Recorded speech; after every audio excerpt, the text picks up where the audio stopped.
Hey, what's up, guys? Welcome to the Alamo Audible Podcast. This is your host and producer, Jared Kalmus, joined, as always, by my co-host, Adrian Bermudez. Adrian, we checked another first off the checklist today. It's our first golf podcast, dedicated golf podcast. We had tennis for the first time recently. Feels good, man. We're hitting all the sports, man. Very Slowly but cool. surely. Very cool. So cool. We had incredible feedback from our tennis episode with Keegan McCain, which was fantastic episode, fantastic insight.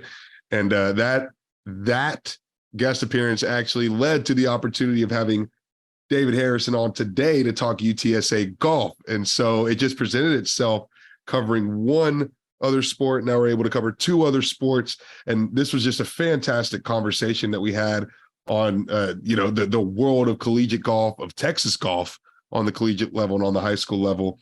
And man, we're just running through all these sports and we're trying to get through all of them. And then we hope to, as much as we can, at least, Jared, bring you a little bit of regular news around all of these sports because the fans love it. And we're so happy that they do because these other sports need that coverage. And every time we talk to one of these people, from a golf or from a tennis, they always tell us they want a little bit more fan support. Well, the fans are ready to give them that support, Jared. You just need the outlet to do so. I mentioned this in the interview with, I guess we should say it, David Harrison was our guest on this episode. I'm sure people saw it on the podcast title. But I mentioned it in an interview, like people tell us all the time that they want coverage of all these sports. And I'm always like, are they actually going to download a podcast and listen to it though? And now that we've done some, the answer is very obviously yes. I mean, these episodes are getting pretty good response for sure, and a lot of downloads, right? So it's cool to see our listeners and the fan base at large, like, really stand behind these athletes at all these different sports. And we definitely want to keep this rolling and, engage with as many teams as we can, provide all the coverage we possibly can, because it's a nice change of pace for Adrian and I as well. And like we learn a lot. So it's been fun. Yeah, and we've got other programs killing it out there, man. And they deserve to have some light shown on them. And I tell you, it is, Jared, it is a really, really good break. But the fans are loving it. The players are loving it. We've got some kudos from the athletics department for it. It's always nice. Try to stay in their good graces. And so, yeah, man. And on top of that, Jared, we also will have some UTSA student athletes walking around in some sweet Alamo Audible fan shop gear, which we're very stoked about as well. Yeah. So we launched our store officially, formally, finally last week. Man, it was a long process to get here. But we're really happy with it. Every item that I've gotten off the store, I've been thrilled with. My wife likes them, right? So that's always a good sign if the wife is happy with the podcast merch. So hope you guys check it out. And it's nice to, have some athletes on campus rocking our gear and hopefully, get some questions. Hey, where'd you buy that? That's pretty cool. And a big thing that we're trying to do with the store is be able to provide more student athletes with more of these NIL opportunities, right? And so that's what it's all about, is giving back, getting you guys more content, getting it back into the student athletes' hands, right? Providing them. And so, everything goes back around. So I know that much as well. Yeah, absolutely. And of course, with this being a golf podcast, while we did talk men's golf with David, obviously being the men's golf team, we'd be very remiss to not shout out Miss Cameron Carrion and what she's doing right now in the NCAA San Antonio Regional. Amazing. Goodness gracious. Amazing. So this is going to be out of date by the time anyone listens to this, probably, unless you're like a midnight owl that subscribed to us on Patreon and you get the early release, because we do release to Patreon first. It's usually late at night and then it comes out in the morning for everyone else. So if you're up late regularly, keep that benefit in mind. But Cameron right now is in the first place spot for the entire NCAA regional as an individual. So I think she's like 4 strokes ahead of the rest of the competition. Four strokes ahead of a second place tie between UCLA, SMU, and Oklahoma State. Those are 3 of the top programs in the country, man. That's incredibly impressive what she's doing, man. Our girl's 4 strokes ahead of those chumps. Are you kidding me? Yeah, Cameron's just been on an absolute tear. She's always been a sort of a shining star on the women's golf team through her tenure here. Was really incredible. Last season had an appearance at a NCAA regional, but man, like her game has just continued to improve and develop and get better and get better. And you can tell now, I mean, she's made some real strides with her game, and it's showing here on the leaderboard, man. So just incredible stuff. Cameron, we would love to have you on the podcast once you get done whipping all this ass out here. So let us know. She might be too busy starting a pro career. I don't know. Pro career, sponsorships. Yeah. Make some time for the fans. I didn't realize that Cameron was from San Antonio. She went to Carnegie Ward High School. Hell yeah, bro. She's Boodle, bro. Is she the friend? In Carnegie Ward High School is not Bureau, that's for sure. Yeah, I'm a San Antonio native, nevertheless. Yeah. Oh, I say that. I went on a date with a girl that went to high school once, and she took down a whole Chacho's burrito, man. So that's pretty puro. But anyway, I don't know. She might be too busy going pro. We'll see if we can get her on. Yeah. But yeah, she's crushing it, man. Super cool. Is she the Frank Harris of UTSA women's golf? Without a doubt. I think she's the Frank Harris of UTSA women's sports. Just sort of in general, right? I don't know if we've got like that hometown kept it down. I guess we did have through soccer, we had Kendall Closa. We had Kendall Closa. Yep. So I guess with Closa gone, Cameron Carrion kind of takes that role, right? I don't know, man. Frank Harris might be the Cameron Carrion of UTSA football. Look at these numbers, man. Look at these numbers, bro. He's running the game. Yeah, look, yeah. I mean, she'd be getting Heisman votes without a doubt. I don't think the program would matter. Yeah, dude, it's incredible what she's doing out here. So big shout out to Cam. Just awesome stuff, and excited to see her future. Yeah, she'll play her third round. I think right around 9 a.m. The morning of the 10th, which is probably when most of you guys are going to listen to this. So it seems like she's pretty much a lock to go on to the NCAA finals, or I can't remember what the structure is like for the postseason for NCAA, if she goes straight to like the nationals or what, but well, yeah. So she's in this regional, and she'll get a bid into the NCAA championship, which will be in Scottsdale, Arizona. Very nice. At Greyhawk on May 19th. Very nice. Cool. Yeah. So stay tuned for that, man. UTSA has been on a crazy run of postseason play across all sports. Yeah, much more to come. Yeah. I'm going to have to do like a full like UTSA spring fall recap for like this calendar, for like the school year, for last fall and this spring. Kind of track all that, because I feel like once the ink dries on the page, this is gonna be one of the best years for UTSA athletics. Maybe ever, as long as I've been a fan, going back to 2009. Well, and while we're at it, we should probably talk about the UTSA golf men's golf trio that all collected Conference USA honors. And so that was Hunter Bott and Christian Fanfell being named to the All CUSA team. And then Braden Bear landing on the CUSA All Freshman team, who we actually got to hear a cool little story about from David on our interview with him. So that was really nice.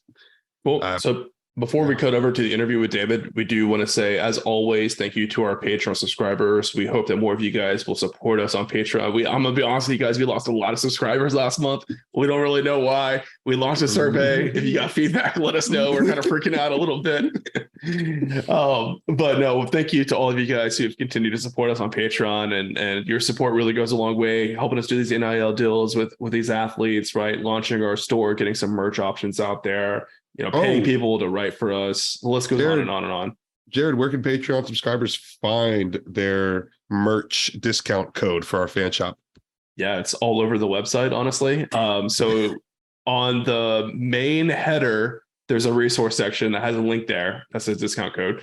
If you're looking at the store page, there's an FAQ section that has it there. And I think you can also find it on the individual FAQ page as well. So only Patreons can see it. It's just for you guys. Yeah, you have to be logged in as a patron to see that code and get your discount on the store. So definitely take advantage of that. But thank you, as always, to our big money donors, including Ben Tovar, Rick Cortez of the Ratty Road Grillers, the Bunch family, Zach Espericueta and the San Antonio Podcast Network, the Fikes family, and our board of trustees members, Digitique, John Otwell, Lino Perez of Los Dos Rowdy Tailgating, Gary and Rupert representing the UTSA Bird Gang Tailgate, Ray Redding and Mimi Harrell, Brandon Grill and the Grill Realty Group, and Andy Elizalde and Proficient Benefit Solutions. So thank you guys all so much for your continued overwhelming support. Mm-hmm. And Adrian, without further ado, I think we'll hit a cumbia break and pass it along to the interview with David. Let's do it.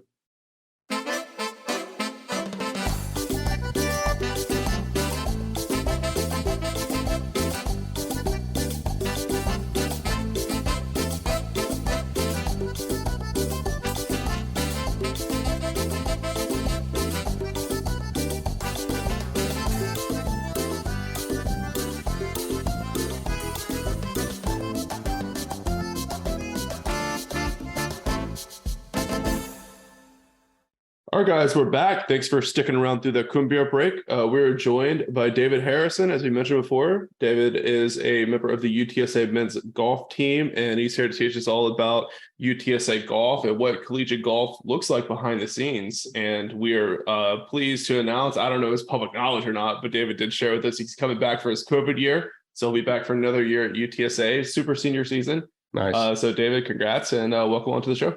Yeah, thank you guys for having me.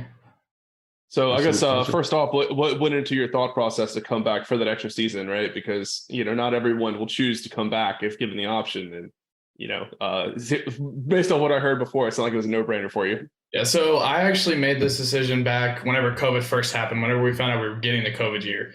So I was looking at it and I'm like, I'm young for my grade. Like I'm a senior this year, technically, and I'm only 21. So for me, I was like, okay, I can take this extra year to mature and grow and both like mature as myself and mature in my golf game. And that give me I'm still going to be 22 when I graduate after my 5th year.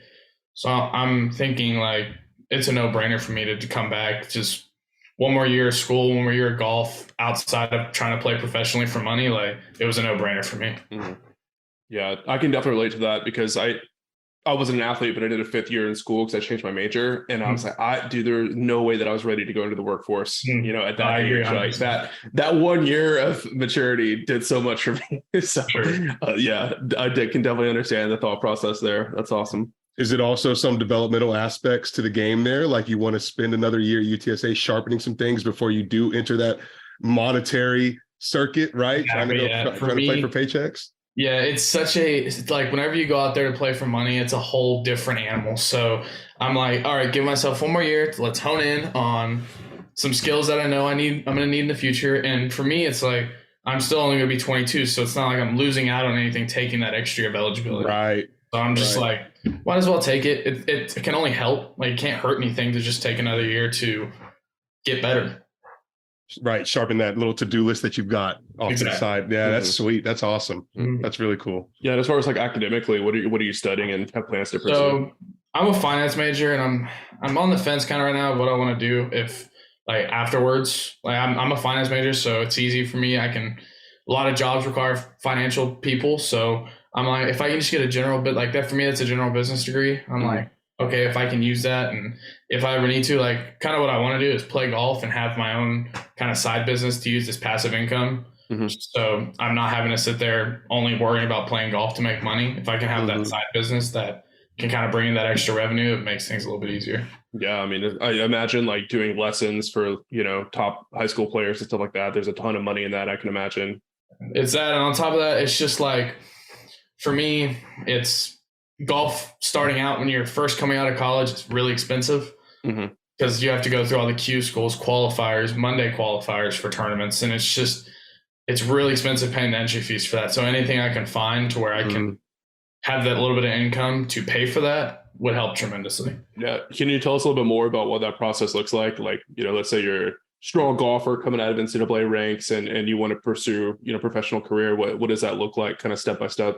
So my plan, because I've been talking to my parents about it because it's coming up really quick now. I only have a year left to kind of figure this out. So my process right now, what my thoughts are is I'm going to take, after I graduate in May next year, I'm going to take the rest of that year to just kind of practice and get everything kind of figured out where I want to go. And so my plan is to go to Canadian Q School qualifying. So it's one tournament, 4 rounds, and top 25 or top 30 get status on the Canadian tour. And so I'm actually a Canadian citizen because I was born in White Rock, British Columbia, and my parents moved down here when I was younger. So I have that Canadian citizenship. So if the card doesn't work out, I can go up there and live there for a year, half a year, whatever it is, and just play tournaments up there, like Monday qualify into them. And then from there, you just go through, you play on the Canadian tour, the Latin America tour. And if you finish top 10 on the money list at either of those tours, you get into the Korn Ferry Tour, which is the tour right below, the step below PGA Tour. And you just kind of get to play your 3 ranks, just like everyone did through high school golf and now college golf. It's just playing up to where you need to get to. Very much, progressive. You got to kind of earn your way up through the rankings. Exactly. And they've got these feeder leagues that you can still get paid and work your way up through, and whether that be in the Canadian circuit or a Latin American circuit. Yeah. But you've got the advantage of also having the dual citizenship. Exactly. That makes it a little bit. Because a lot of people from America, they don't go up there and play Monday qualifiers just because for them, you're spending all the flights, the hotels to maybe only play one day. So for me, I have family to live up there. So if I can go up there and live there for 6 months and just travel around and play up there, and I kind of have the advantage because I'm only playing against the guys up in Canada. And I'm not trying to say Canadian golf is bad, but the people that we played down here, it's just second to none. Everyone wants to get on the PGA Tour. Yeah, right. This is the top circuit, and nothing else is going to be that elite, right? So, and then I imagine once you start getting some name, whether it's on the Canadian or the Latin American, even there, those sponsorship opportunities start already arising for those guys, right? And so by the time you get to PGA, you probably already got sponsorship opportunities coming in, dollars flowing in, and so. Yeah. You look at Parker and Pearson Cootie, who were 2 of the biggest names to come out of high school golf in Texas. They both went to Texas. They're twins. Both went and played Division I college golf at Texas. And one of them is now on the Korn Ferry Tour and PGA Tour, and one of them's on the Canadian Tour. But they both were just some of the biggest names coming out of college golf, and they got starts right out of college just because of their name. And they won national championships. Like, they were so good coming out of college that sponsors would give them sponsors exemptions into tournaments. And so whenever you have that name, whether even if it's you make it on the Korn Ferry Tour, you'll get sponsors to notice you, and they'll give you starts on the PGA Tour. If you can build up that little bit of clout, that can sort of segue you a little bit quicker through the rankings, or even get you some peek-ins. Okay, that's very cool. So kind of going back then to like that Texas circuit, right? On the high school level, I mean, I imagine Austin's extremely competitive. I know here in Houston, we have a lot of really good talent. Is it everywhere? Is this just like a real treasure trove as far as, the U.S. goes? Is Texas a hotbed? So when you're looking at golf, you look at places you can play year round typically have the best golfers. So you look at Texas, you look at Arizona, you look at Florida, and you look at California. Like, those are 4 spots produce some of the best golfers in the world. Like, it's coming out of the United States. Like, Texas, kids I knew in high school golf, already playing on the PGA Tour. Like I said, the Cootie brothers. There's 3 guys that I played against in high school that play on Vanderbilt's team, and they're number 1 in the nation right now. Wow. So like the level of golf that came out of Texas in like the years that I was in high school is just second to none. Cole Hammer, I don't know if you know that name. He's from Houston. Travis Vick, plays from Houston as well. And so the level of golf up through the junior ranks is just second to none. Nice. Wow. And as far as like the recruiting aspect of getting placed into Division I programs, like what does that look like? Are there scouts that are out there running services or what? So when you're in high school, you send, my sophomore year, you just start sending emails out to coaches. You just get your name in front of them, no matter who it was. So my dad was military, and he had the Hazelwood Act. So I knew I wanted to stay in Texas because I got my tuition and fees paid for through him. And so I wanted to stay in Texas. So I sent my name, resume, everything like that to every state Texas university out there. And so you get your name out there, and then they're at tournaments. So if you send them your resume, they'll know who you are. They see your face, they see your name. And so you just start playing, you play all these tournaments around Texas, and you see different coaches at just about every one, and just getting your name out there. So that's kind of where the recruiting aspect comes from. It. They just watch you play. Yeah. So you've got to market yourself to them. You've definitely got to. You really do, because you send them a resume of your scores, but you also send them like a paragraph or two of kind of who you are, where you're from, things like that. It's such a, like, it's a little bit easier in some other sports just because they're such high market. Like they host camps and things like that to where you get your name in front of coaches. But in golf, it's just, you're playing all summer. Like you play like this like amateur tournaments are a little bit different, but like in high school, I was playing every other weekend during the summer, like constantly just traveling around different places in Texas, just trying to get your name out there. And I mean, I went through a point right before the coaches could start contacting you where I didn't think I was going to play college golf just because my scores weren't great. I didn't really kind of show what I could do. And so it was a hard time to go through. But then once that deadline rolled around where they could start emailing you, and I got some emails, like it kind of gives you that push, like, hey, they're watching and now they can actually contact you. It makes things a little bit easier. Right. So yeah, no, there's a very much of a business kind of approach there with a cover letter and a resume attached. Exactly. To it. It really is. Which is funny because golf is that sport, right? That professionals play. So it's the correlation is crazy. That's funny. Yeah. So, okay, we started here. We went back a little bit. Let's rewind a little bit further back to the very beginning. Did you pick up a golf club in Canada? Did you start here in Texas? What are your roots with the sport? My dad, when I was born, so my mom and dad both lived up in Canada when I was born. My dad was a teaching pro out at this place called Semiahmoo, which is in Blaine, Washington. And I started playing golf when we moved down to Texas. It's like my dad put a golf club in my hand as soon as I was old enough to stand. Nice. And so I played everything growing up. Like in middle school, I played football, basketball, baseball, golf. Like I got my hands everywhere just to see what I wanted to do. Like baseball and golf were always my two main ones. But when you're in middle school, you want to play other sports just because all your friends are doing it. So I might as well. And then right before I went to high school, I knew I had to kind of make a decision whether golf was what I wanted to do or baseball was where I wanted to go. And I kind of looked at it and I thought golf was my way to go. And so I kind of really picked golf heavy up at the kind of my 8th grade year and all the way up through high school. Yeah, that's one of the questions I was going to ask you. I was like, dude, you're 6'3", 220, coming up outside of Austin, Texas. I know they were trying to get you on that football field, man. I know Jared was looking at those stats, just like, oh man, because I would be walking like in my high school. I knew everyone knew who I was, kind of as the golfer. That's where I was known as. And so one time I'm walking through high school. This is probably my junior year of high school.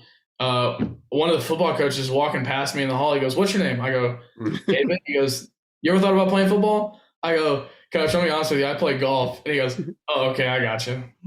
So it's funny that you say that, but yeah, you play. I think for me, that was my biggest advantage was playing other sports, because golf is such an easy sport to burn out on, because it's a lot like some other sports where you're not playing against just one other person or one other team. You're playing against a tournament of 110 people. So your winning odds are very slim. And so coming out of that, you start to lose can I do this?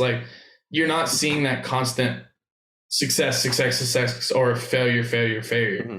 It's so mentally hard to say, okay, you have to look at this and be like, I played well, no matter what it was. I played well. I may not have won, but I'm trending in the right direction. And so it's a really easy sport to get burnt out on. So I was glad I played other sports, because if you sit here and play golf your whole life, you eventually just going to get to a point where I can't do this anymore. You can't constantly take the mental battle that golf is. Mm-hmm. So right.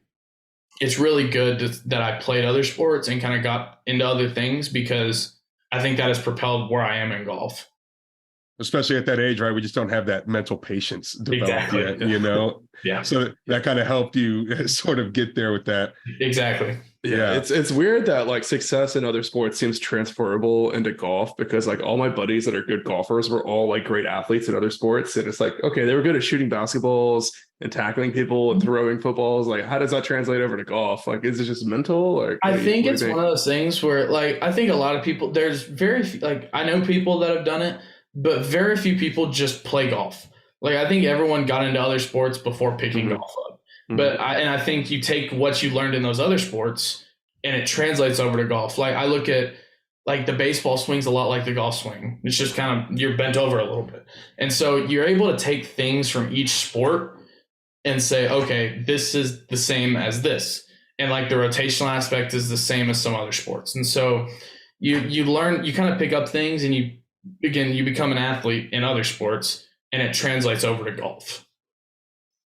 Yeah, I always told people I can't drive the golf ball straight because my baseball swing was bad. Yeah. No, it's true. And I played baseball and golf concurrently growing up. Like, yeah, it's hard. I played golf during the week and baseball on the weekends, and it never. I guess I did it for so long that it never really. I was always able to differentiate between golf and baseball. But I think for people that played baseball their whole life, and then kind of once that was over, decided they wanted to pick up golf, it's such a foreign concept. And so it's funny because I know a bunch of baseball guys that now play golf. And so it's interesting to kind of hear where their thoughts are on golf. Right. Well, it's funny because the athletes, you always have the coordination there, but the way you apply it, the coordination is differently. Exactly. Depending on the sport that you're playing. And that can be a hard habit to break for a lot of guys. It's true. So that's really cool. You were universal with a lot of sports growing up, and it gets to that push to shove point in typically freshman year where the high school coaches are like, all right, you got to pick this or that, buddy. Exactly. Like, what's it going to be? Yeah. And you get into it. I knew I wanted to make that decision on my own versus going into high school as a freshman, and they're saying you got to choose either this or this. I wanted to make that decision on my own versus having to sit there and decide.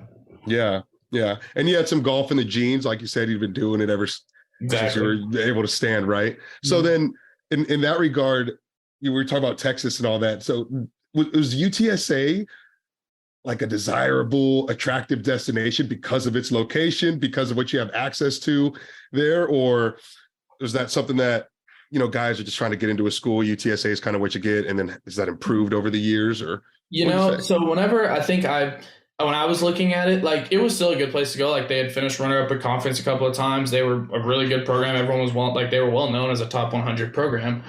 But for me, like, I'd only been down to San Antonio one time before I ever took my visit here. Really? So I didn't know what to expect. And like, I'd emailed coaches. I thought at the time, because only Houston had kind of come back to me, and that was the one place I was looking, and I thought that's where I was going to go. And I got an email from UTSA after playing in a tournament down here. Like, hey, we want you to come on a visit. So I was like, okay, I'm going to go check this out. And I only took 2 visits. I took one to Houston and one here. And after visiting here, I was like, this is where I want to go. Like, I'm sold. Like, I felt like this is home. I could spend 4 years here and not be upset about it. Yeah, so now you get 5. Exactly. Now I get 5. I don't regret my decision at all. I've loved all the time that I've spent down here, the people I've met, the connections I've made. Like, I wouldn't change anything I've done. I've loved it here. Nice. So what does the golf student athletes day look like, training wise? Really? I mean, how much time do you guys spend on the greens, and how much time do you guys spend in the weight room? What are y'all doing in the weight room? So it's funny because people always ask if golf works out. So we actually, normally we're there before the football team. We get the 6 a.m. workouts. So it's like this semester on Monday and Wednesday, we were workouts at 6 a.m. So you work out at 6 a.m., workouts from 6 to 7.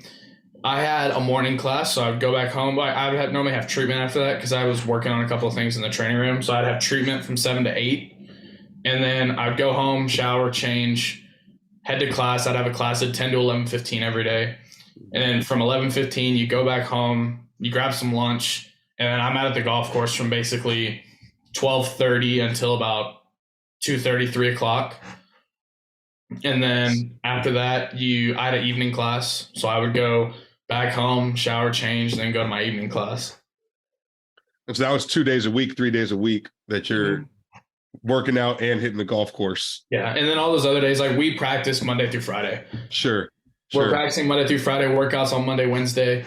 Like, and so it's not the easiest schedule, especially for me, because I'm not a morning person. So when you have those 6 a.m. workouts, it's hard to get yourself out of bed at 5:15 in the morning, and you're like, all right, I got to go do this. And how focused is your golf specific training? Like, are you guys spending time on just doing one thing, or are you guys going out there and playing 9 holes? So in the weight room, the biggest thing, like, we don't sit there and throw weight around like the football team does or anything like that. We work a lot on rotational work and a lot on core. Those are kind of the biggest things, because in golf, I mean, you don't need to be this big, strong guy. If you have strong core, you work a lot on like the posterior chain, so leg work. And like those are kind of the biggest things that you need to work on. And on the golf course, normally we get there and he'll have a practice routine set up for us, whether it's today we're going to work on scoring clubs like wedges and short irons. All right. Or today we're going to work on hitting fairways. Or today we're going to work on solely chipping and putting. So like normally every day we have a different focus as to like, and he'll look at the last tournament and be like, we struggled with this, so we're going to work on this before the next tournament. Nice. And you guys practice at TPC San Antonio, right? We do. That is That's our home. not necessarily close to campus. What's that like? Ooh, man. So the good thing is, so this year, so our practices normally start at 1. So we're able to leave, like I normally leave around 11:30, 12. Normally 11:30, and I don't really catch traffic on the way there. And it's normally 25, maybe 30 minutes. Which isn't terrible, especially for the facilities you get out at TPC. Mm-hmm. It's well worth the drive. All right. But after practice, when practice gets done at 2, 3, 4 o'clock, and you're on your way back, you catch all the traffic. Oh, so I'm looking at the map, 1604, right there. That's the worst, man. No, the good thing is being now that I've been here for 4 full years. I figured out shortcuts and I figured out ways around the traffic on 1604. Nice. So it's gotten better. So like I make it home in probably about 45 minutes. Oh man, that's still tough. That's still brutal. San Antonio's brutal. Sounds like you're in Houston. It's tough. But the good thing is, so since I'm a fifth year, I moved back home. My parents moved down to San Antonio this past year. So now I'm living at home and my parents live 2 minutes from TPC. I'm right from where TPC is at. So for me now moving back home, it's going to make it a whole lot easier because I can get in my car. I can see the hotel outside my front door. Mm-hmm. So for me, it makes it a whole lot easier to just go there. I mean, it's going to be a little bit different driving from here to campus, but because I have one in-person class and then workouts and stuff like that. But I think overall it's just going to be easier because the traffic times aren't going to be as bad. Yeah, I think y'all recently got like some facility upgrades. We did. TPC, right? What's up with that? So we just built an indoor hitting bay with TrackMan and everything like that, which has been really good because we've never had that before. So on days where the weather's not great, we're able to use that. And then we also built a team room out there. It's got TV, couches, tables, nice, fridge, and stuff like that. So we have like snacks and drinks. Is it branded up? What was that? Is it branded up with the rowdy head all over? Branded. Yes, sir. The bird heads right on the back there that you can see on our hitting bay. Nice. And a whole bunch of murals on the inside. Like it's really cool. And so and we have a place in there to do homework, and they have Wi-Fi and stuff in there. So like I have a class next year from like 11:30 to 12:45 that I'll be doing at the golf course, just because I can walk in there, do my class, and then I'm right at the golf course already. Nice. That's amazing. And how does that compare to what you see facility-wise at most like Conference USA, AAC schools? If you look at like ACC, I mean, you look at a place like SMU that's a private school, their facilities are second to none. Yeah, they actually work with Cameron McCormick at Altus, he teaches Jordan Spieth, so he's got a big training facility out there. So they're connected to his training facility, and their practice facility is really nice. But I think amongst the other ACC school or AAC schools, like we're just as good as they are, if not better. And I think we were better than most of the Conference USA schools, if I'm being honest. Like the practice facilities that we have, the weight room that we have, the connections we have around San Antonio, there's not many people that can compare to that. Yeah, and I've seen your sweet little sprinter van you'll have to get around. Yeah, it's pretty nice, especially on those drives, because like we would drive to Louisiana, and that's 9 hours. Yeah. We're driving to Ruston. And so having that, being able to drive around in that with TV and Wi-Fi and everything like that makes those drives a little bit better. Yeah, that drive still sucks going to Ruston though. Oh, yeah. I don't know what you can put in that it's van. Still not fun, but at least makes it a little bit better, and you can sit there and sleep or watch a movie. It makes things a little bit easier. Right. So, okay, 2 questions in one. Favorite course in San Antonio? Okay. Favorite course that you've played as a Roadrunner so far? Okay. My favorite course in San Antonio, I think it's a tie between Oak Hills and TPC. All right. I think they're 2 very different places, but I love them both so much. I love TPC because I think it's a challenging golf course. It challenges you every day. Like I can never go out there and think, I figured this place out. But I think Oak Hills is just the history behind it being one of the oldest courses in San Antonio. And as private as it is, I think it's a beautiful golf course and it's a lot of fun to play. Nice. And in my time here at UTSA, I think we went to California this past year and played at Poppy Hills out at Pebble Beach. Ooh, And wow. I think that was probably my favorite. Either that or we went to California 2 years ago and played at this place called the Classic Club. Those are probably my two favorite that we've been to since I've been here. And then, of course, I mean, you throw in Hawaii just because it was in Hawaii. We went to Hawaii my freshman year. And so, I mean, that's just – the golf course was cool, but just being in Hawaii to play a tournament is – I mean, that kind of adds to the experience. Sure. Yeah. Yeah. Yeah, just looking at the list of tournaments that you guys played in just this year, I mean, it looks super impressive. I mean, I don't know a lot of these courses, but when you got Pebble Beach on there, TPC. Yeah, we got to go to some cool places. Yeah, we got to go to some cool places this year. I mean, we went to New Mexico this year for the first time, and that was a lot of fun. It's really different because you play up at elevation there, so the ball goes further, and so it's just a different experience playing up in almost the mountains. Yeah, and so that was a lot of fun, somewhere new. And like next year, we're going to Puerto Rico and South Carolina, which are two places. I've actually been to Puerto Rico to play golf once, but never been to South Carolina. So I'm pretty excited about those next year. Cool. When you're playing in elevation like that, does it kind of change what club you have to pick when you hit? It really does. So like I think we played. It goes about. I think we did the math. It was about 6% further. And so like it's not, it doesn't sound like a huge amount, but whenever you're so used to playing in Texas and you go to a place that has thinner air and the ball travels, it's a lot different to play in. You just introduced a totally different dynamic that I don't think either of us had considered, and it could be a Pandora's box. Yeah. How much of this advanced analytics is going down? So, our assistant coach, his name's Coach Joey Ashley. He is he is so smart when it comes to the analytics side of golf.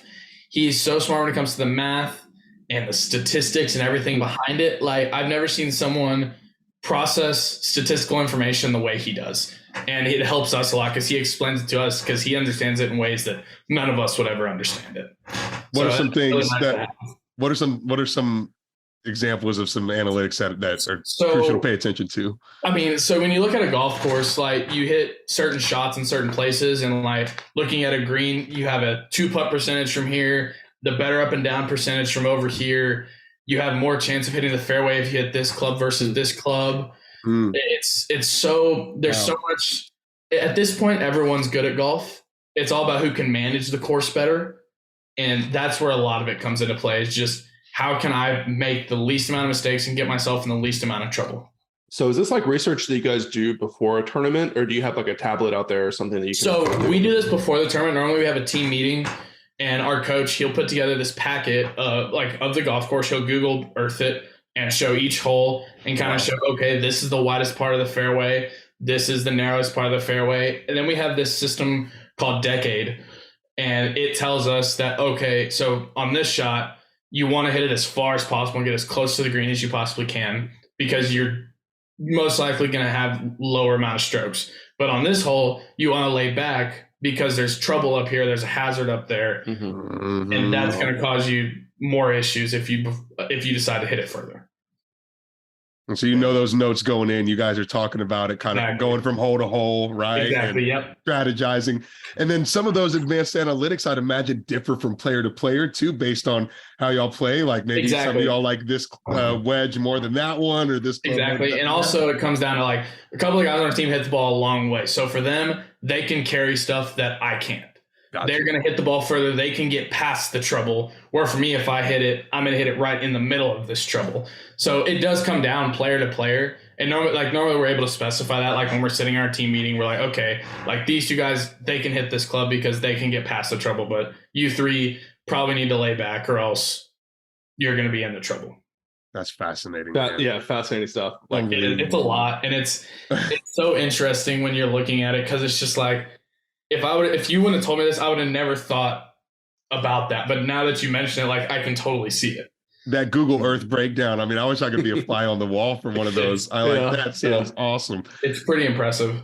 So how have you seen the UTSA golf program develop over your 4 going on 5 years here? So for me, it's been awesome because I mean, so when I got here, there was we didn't have the indoor, we didn't have like a team room. our like study hall and everything like that was underneath the multidisciplinary studies. Yeah, building. I remember that one. The blue tarp outside. Yeah, exactly. Yeah. That was where our study hall was. And so to see where UTSA has gone, and since I've been here in 4 years, it's just amazing. Everything that they've been able to accomplish as a school, everything that we've done as a golf team that has kind of brought us up. Like, it's really cool to see, and it's kind of been amazing to see what UTSA has done. Yeah, and man, it seems like the success has just carried over for like all these different programs. Like you look what Cameron's doing right now in NCAA regional, and soccer winning championship, obviously football and all that. It's like, do you guys like feel that sense of like competition or motivation or anything like that? Like watching the other programs succeed? I think for us, what it comes down to is you see kind of one team grow, and that kind of slowly kind of goes down to everyone else. And on top of that, the facilities that they've given us over the last 4 years, I think that just propels you even more. Yeah. When you used to have to go to the training room in a double wide, and the weight room was underneath the offices, and now you have this big open weight room in the race and training facility right there, and all the study hall and offices right there. I think that just is going to trickle down to everyone just because it makes things so much better. Right. I love talking to you guys that have been here through that transition. That were here prior to race and then after race, like the before race era and after race era. Yeah. It's so cool to hear those stories of how it used to be, and then almost like overnight, right? Yeah. Everything changed. Really, it did. That's what it feels, especially because COVID. So like I was here for my first semester and a half. I wasn't here for a year. Right. And I came back and everything was here, and I'm just like, what is this? Where did this come from? Yeah. So I've really appreciated having like you and Keegan on the podcast to talk about that stuff, because I remember like when race was announced and it was open, like a lot of people were like, oh, it's just a football facility. But you talk to the athletes in the other sports, and it's very obvious you guys reap a lot of the benefit from it. Oh, we really do. I mean, so now they just hired a nutritionist for next year. So we're going to have a full-time nutritionist in the race, and then to just have like that facility, the weight room, and basically like I was going to treatment a lot this spring. So I would be done with workouts and I could just walk right through one door and I'm in the training room. And the training room having the hot and cold tubs, all the space that they have now is just like... Yeah, that's another thing. I think back to like when Frank Wilson was the coach for football, like they got the first like tubs, right? And it was just like out in the middle of a parking lot. Like, there was any shade over it or anything. Like, we bought the tubs. We didn't have nowhere to put them. Exactly, Incredible. It's come a long way for sure. It really has. And we've been pounding the table here on the podcast with that nutritionist, so we're stoked on that. And they told us at the end of this past year that they finally hired somebody, and they're going to be full time in the race now. And we love hearing about all the perks about it too, man. It's awesome. It's really nice. Yeah. So how much interaction do y'all have with the women's team? Are y'all at, the TPCs at the same time? Are y'all involved with any of those trainings or any of that? Yeah. So we tend to, we don't work out at the same time. They work out Tuesday, Thursday. We work out Monday, Wednesday, but we're pretty much out there about this. Like when we show up, they're at the end, like pretty much towards the end of their practice, but they're still out there for a while. So we like to hang out a lot. We hang out at the golf course. So I play golf together. Outside of golf, we hang out. So it's pretty, all 13 of us, however many we have right now, I think it's 13. We're all pretty close. A lot of camaraderie. Yeah, for sure. It's a lot of fun. That's awesome. That's really cool to hear. That's great to hear. Cool. So speaking of like transitions and stuff, so you went through a coaching change, right? So the coach that recruited you to UTSA is, I think he retired, right, Coach Knauer? Yep, Coach Knauer retired. Yeah, and I think it's Warnecki. Is that the new coach's name? Coach Warnecki, yes. Warnecki, yeah. Yes. So what's that process been like going through a coaching change for the first time? So for me, it was kind of a shock when Coach Knauer retired, because we had just finished the season. We finished second at conference, right? And I'm sitting at my house in June, and I get a text, and he's like, "Hey, hop on a Zoom call." So we all hop on this Zoom call, and he's like, "Hey, I'm retiring, but my parents are kind of like, my parents are getting older, so I need to go help them." And he's like, "I just kind of feel like I'm done what I needed to do in college golf." And so for basically that whole summer, we didn't know who was going to be our coach. They didn't hire Coach Wernicke until 2 weeks before school started. So we went a whole summer really, and we were kind of in the dark about everything. Like we had like one Zoom call in like July kind of about what was going on, but like we were really in the dark about who's going to be our coach, what's going on. Like school starts in 2 weeks. What are we doing? Yeah. I mean, especially the transfer portal era too. Yeah. It's like, do I need to get out of here? Like, I don't know what's going on. Like none of us really knew what was going on at the time. So we were just like Coach Ashley taking over? Like what's going on? Like, we really didn't know what was going on. So Coach Wernicke came in, he gave all so whenever we found out he was hired, he gave every one of us a call and just kind of talked to us for a little bit to figure out kind of a little bit about us before he got there. Because again, he was in Louisville at the time, so he had to pick up and move in 2 weeks. Wow. He had to pick up, sell his house, get down to San Antonio in 2 weeks before school started. So it was really weird just because it felt so rushed. But kind of over this year, like I loved Coach Knauer. He taught me a lot of things, and I think I picked up a lot of new things from Coach Wernicke. And it was a really good year. Just not maybe our results didn't show it, but I think we all learned a lot about the game of golf and just kind of about ourselves. It was really good. Does he have like a different approach than Coach Knauer, would you say? Or? So I don't know about a different approach. I think he has a different way of explaining things. Okay. And so it's not like it's different information. It's just another way of stating it. And I think he's also taught us a little bit more kind of about the game of golf itself and how to play it. And so I think, again, I learned a lot of things from Coach Knauer in being here he coached college golf for 20 some years. Right. So he had a lot of knowledge about the game of golf. And I think it's just kind of a new content coming through. And I think that was a kind of big thing for all of us. Mm-hmm. Nice. Yeah, and I saw I think Braden Bear made all conference freshman. He did. That is my roommate. Oh, awesome! So, all right. Nice. Yeah, I've known Braden since he was a freshman in high school. Wow. So me and him kind of knew each other through junior golf, and as soon as I found out, because Coach Knauer was the one who recruited him, he told me, he's like, "Hey, I'm recruiting this kid from Waco. His name's Braden." I go, "Really?" So I gave him a call right after. "Hey, are you going on a visit in the coming weeks?" And he goes, "Yeah." And I go, "Oh, that's awesome." And so seeing him come here and do well in his freshman year, I was really, really nice to see, because again, I've known him since he was 14 years old. Very so cool. It's really cool to kind of knowing him growing up, and now seeing me and him were playing together on the same team in college. It's just been a really cool experience. Does the high school circuit that tight that kind of everybody knows where you everyone's really playing? do. Like you play, especially a lot of the guys from Texas, you play in a lot of the same tournaments. Yeah. So in high school, you see guys outside of high school golf. I saw the same group of probably 10 to 15 guys at every event. Of course. And you just become, when you're constantly traveling, you eventually get to play together. And then after that, you kind of just are constantly talking, and you go out and play golf with them. They come play golf with you. Because Texas, a lot of the guys are either from Houston, San Antonio, and Dallas Fort Worth. Yep. So you're all kind of close together to where if you need to drive around somewhere and you want to play golf, you have people to do that with. Nice. That's really cool. Yeah, it is. It's really cool. So if there's one thing or anything that you could change, add, or upgrade to UTSA golf, what would it be? I think the only thing was we had a home tournament my freshman year and my sophomore year after COVID. I always see some of the bigger schools, they have a lot of people come out to them. And I thought my freshman, sophomore year, we didn't really get the people coming out. And also I think, I'm actually at UTSA, I'm on the SAC, which is the Student Athlete Advisory Committee, and I'm the president. And so now I've really started I started mentioning it as soon as I heard about it. I was like, hey, I want y'all to come to this. And so I think the biggest thing is I just want to see support gathered for a lot of smaller sports. And I saw a lot with men's and women's tennis. Women's golf is picking up a lot now because of Cam and the rest of the girls. They're all playing really well. So they're starting to get that traction. And I think soccer now, they're doing their thing. I'm seeing all the sports kind of get that recognition. And so I think that was the biggest thing that I've really wanted, is just the recognition for other sports. And I'm seeing that now, which has been awesome.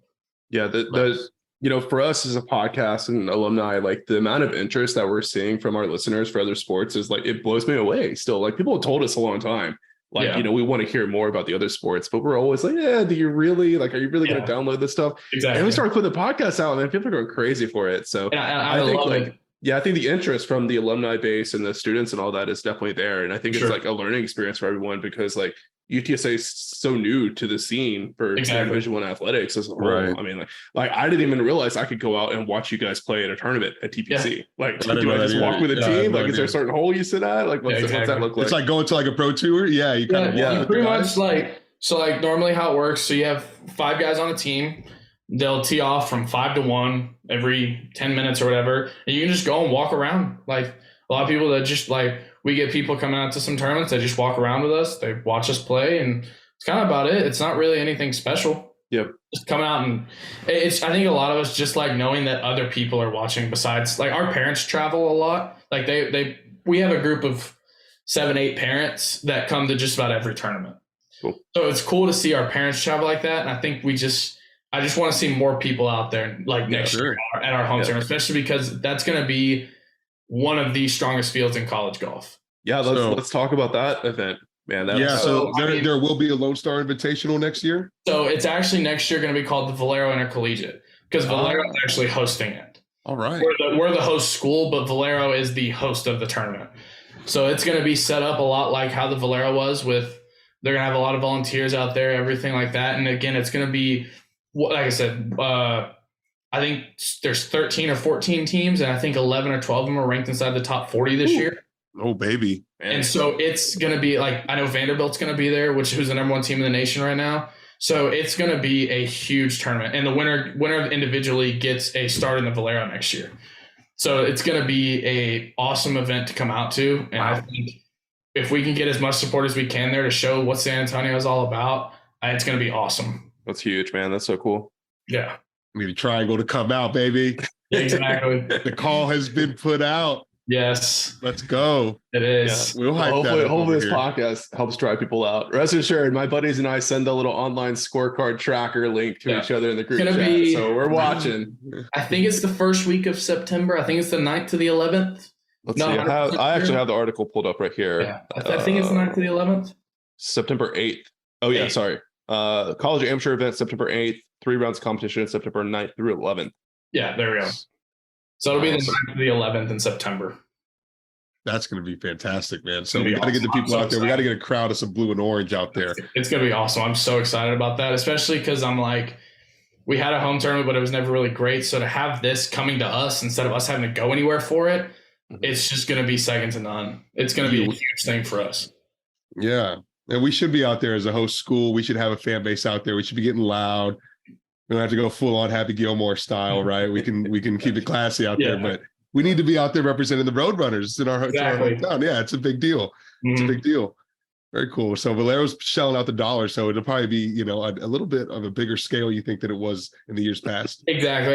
They're awesome people. Like, we've all gotten to talk to them, and so like those people are awesome at Valero. And for them to be able to be like, hey, we want to get into the college scene. Like, this all happened since Coach Wernicke's been here. He came in and he was like, I want to do this. And so he started talking with the Valero people, and they wanted to get into college golf. And it just kind of worked out where I was like, hey, let's do this.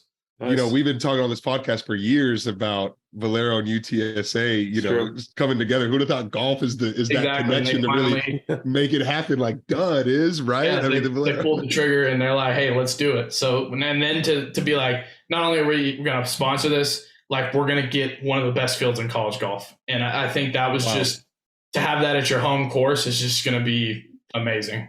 It's going to really, it's big for UTSA, man. And who knows what doors that could open up with future Valero UTSA partnerships. Exactly. Yeah. Just to kind of get your foot in the door. Mm-hmm. So your personal favorite, most memorable moment for UTSA playing golf?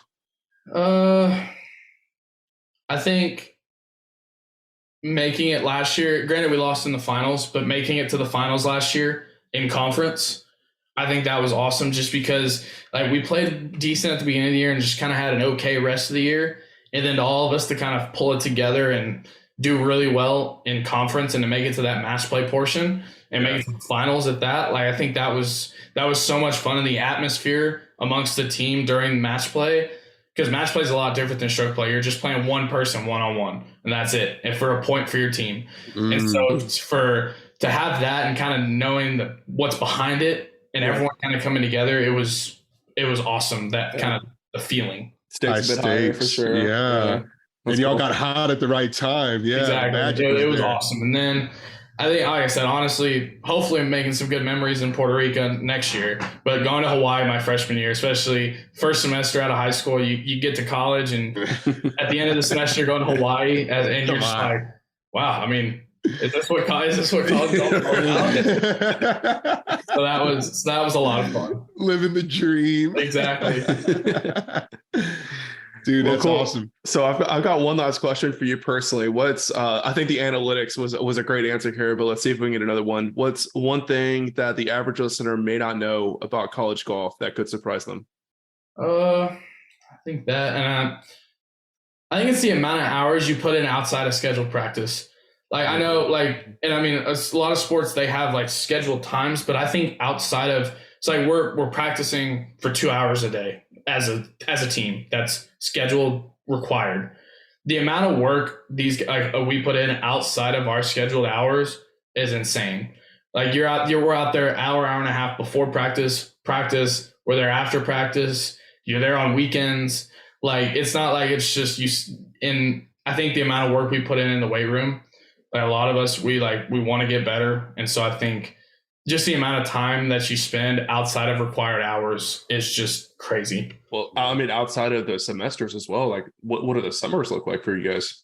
So I can tell you. So actually, next week, what's today? The 9th? Yeah. So next week, I'm playing a qualifier out at Sonterra for the U.S. Open. It's a local qualifier to move on to sectionals. But like I'm playing 3 tournaments for sure this spring, or in the summer, and I'm playing like 4 or 5 qualifiers. I know a couple of them, and I'm playing one in Mississippi. I'm playing a couple here in town, and I'm going to Houston for a tournament, Mississippi for a tournament, hopefully Colorado for a tournament. So it's a lot of amateur tournaments in the summer. It's a lot of travel. It's nearly every weekend. Yeah, and even like the weekends you're not there, you're constantly grinding because again during the summer you've no school, no nothing, so you're out there 7-8 hours a day. Whether it's playing, you come home and eat, you go back out there and practice. Like you're out there a lot. Yeah, 6-7 days a week. Yeah, exactly. It's incredible. That's incredible. In kind of relation to my last question, do you remember your best hole at UTSA? So it's funny. So this was like my third college tournament ever. I got 2 of them. So third college tournament ever. We're playing a tournament. We're all 5 playing together at this one tournament. Like they basically play it to where each team plays amongst themselves. So like all 5 guys play together instead of having a group of each guy. And this is like the 9th hole. I hold out for eagle out at Dallas, Royal Oaks up in Dallas. Then another one. So this year at Trinity Forest, I in a tournament made 3 eagles in one tournament. Wow. One each day. So that may not be one hole, but that tournament was a lot of fun. I think I ended up finishing like you're hot 15th there. Nice. But that was a lot of fun. Very cool. Very cool. And so what's on your list of things you're trying to develop on in your final year before you try and hit the pro circuit up? I think for me, a lot of it comes down to like course management and like how to play golf. Because like I told you before, everyone at this level can hit the ball well. Everyone can chip well. It's such minute things that make the difference between now and making money. Like it's such I have to hit it here instead of here. Not, like I'm playing this hole completely wrong. It's game plan. It's strategy. It really is. And it comes down to just being able to sit there and hit a shot and saying, I can't go here. I need to be here. Discipline to do that, right? Yeah, it's such a mental game because like you said, golf isn't successful every day. Like it's such a constant failure, and then you get one success and it's like, okay, there we go. I figured something out, and then you're kind of back to that same thing. And so it's a mental grind, and to say everyone's going to hit bad shots, it's how you bounce back from them. I think that's still something I'm trying to figure out because it's like you want to play well, you want to do everything right, but it's just not realistic. Like you just have to accept that bad shots are going to happen, but you're going to limit the bad shots. Yeah, it's a lot of baseball in that sense. Exactly. Yeah. Yep. Well, I would love some lessons, man, if you ever have the time. Oh, for sure. Yeah. For sure. That's the next NIL deal, right? 100%. Oh, I love that. Yeah. Yeah. Well, cool. David, this has been great, man. We learned a lot. It's great awesome to see kind of behind the curtain of college golf. You know, the coverage isn't always there, you know, in the sports media. So it's cool. It's very informational for me, and I'm sure for Adrian and the listeners as well. So just want to say thanks again. Any last thing you want to shout out or call out before we head out? No, I just want to say thank you guys so much for having me. I really enjoyed being on here and talking about golf. I think it's something that if a lot of people would watch, it'd be a lot of fun to get into. And yeah, that's about it. Thank you guys. Cool. All right. Well, thank you guys. Make sure that you have the Valero Invitational on your calendar and that you are there next season. Show out. September 9th. Let's go. September 9th. Let's go.